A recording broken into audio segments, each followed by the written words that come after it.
Bonsoir et bienvenue dans cette édition de l'Info Soirée. Nous sommes le lundi 16 décembre. Voici les titres. Accident à Grand Gob, il dit avoir perdu connaissance et s'être réveillé dans un poste de police. L'ami du motocycliste décédé témoigne dans cette édition. Julio Vélien aurait été tabassé puis ligoté à un arbre avant d'être brûlé vif par son ami et sa concubine.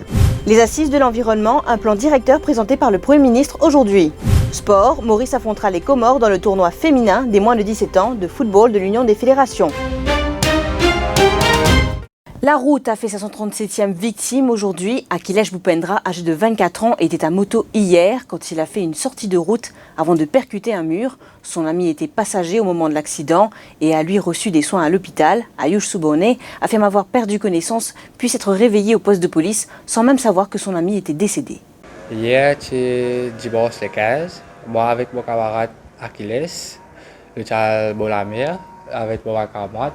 Tout passe bien aller. Les retourner. Le camarade, tu peux derrière, tu peux devant, tu peux rouler. Le raté contour. Il va rester faire contour.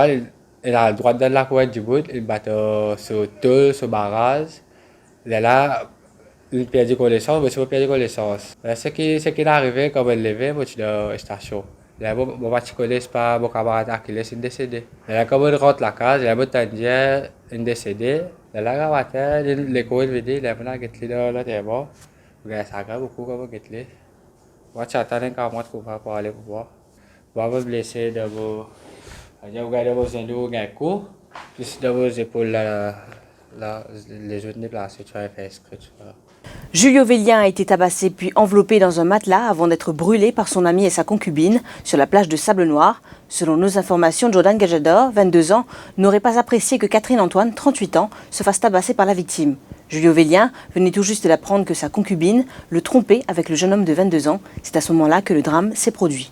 Le cadavre carbonisé est retrouvé sur la plage de Sable Noir samedi matin est bien celui de Julio Vélien. Les deux suspects ont été soumis à un interrogatoire serré au bureau de la MCIT au Caserne centrale ce matin. Selon nos informations, c'est une dispute entre le couple qui aurait mal tourné. Pendant que Julio Vélien tabassait sa concubine, le fils adoptif aurait asséné le quadragénaire de plusieurs coups de barre de fer à la tête. Une fois inconscient, Catherine Antoine et Jordan Gajador auraient enveloppé Julio Vélien dans un matelas. Ils se sont ensuite dirigés vers la plage de Sable Noir à bord d'une voiture. Les deux suspects ont alors attaché la victime à un arbre avant de la brûler. Lorsque la victime est décédée, les deux suspects ont pris la fuite. Jordan Gajador et Catherine Antoine ont comparu devant la justice ce matin. Une accusation provisoire de meurtre a été retenue contre eux. La police est actuellement à la recherche du chauffeur de la voiture qui avait transporté la victime et les suspects. Tout à fait autre chose. À présent, le Premier ministre Pravin Jugnauth a présenté ce matin un plan directeur pour les 10 prochaines années afin d'assurer une meilleure gestion face au réchauffement climatique, incluant le reboisement de 3 forêts endémiques et la création d'un Youth Environment Council, entre autres. Pravin Jugnauth était l'invité d'honneur de la cérémonie d'ouverture des Assises de l'environnement. Le changement climatique est aussi au centre des préoccupations gouvernementales. Diverses stratégies visant à faire face et à s'adapter aux impacts du changement climatique sont en cours d'implémentation.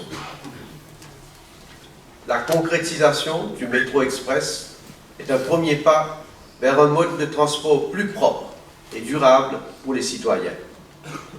Afin d'accroître notre résilience face aux défis environnementaux et effets du changement climatique, nous avons établi pour les prochaines années nos axes prioritaires. Nous lancerons très prochainement le Youth Environment Council, qui regroupera des jeunes de 18 à 35 ans et qui sera placé sous l'égide de mon bureau. Ils pourront ainsi apporter leur contribution dans notre lutte à protéger notre environnement.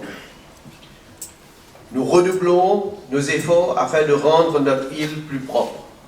Et il faudra réfléchir sérieusement à l'option à mettre en place le tri des déchets à la source. Et le ministre de l'Environnement, Kavira Mano, a indiqué que le fonctionnement de 5 transfer stations de déchets sera revu dans quelques mois. Donc, à part le centre d'enfouissement de Mauchicos, nous avons 5 transfer stations à travers le pays.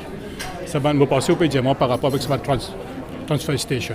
Ça va une transfer station est tout à fait normal de cause de débris et de normes sécuritaires que nous devons prendre en considération. Mais avec le tri des déchets, avec tout ça aspect qu'appelle le recyclage, le reuse, le compostage, le fonctionnement même de cette substation, cette transfer station là, pour appeler à revoir.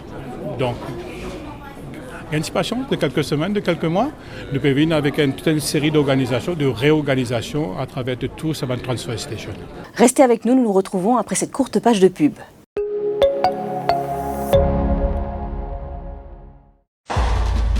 Pour nettoyage de terrain abandonné, afin de protéger l'environnement et aux bonnes familles contre les moustiques et toutes les autres maladies, contactez Prime Plant à Coromandel pour nettoyage du terrain avec un Bobcat qui est équipé avec des outils spéciaux qui visent pour nettoyage terrain là. Avec sa machine là, vous êtes capable de débroussailler, retirer mauvais herbe, dresser sous terrain et même coupe ban de pied et tout cela avec même machine à un prix très intéressant. Téléphone 233 1736 ou le 59 41 66 84.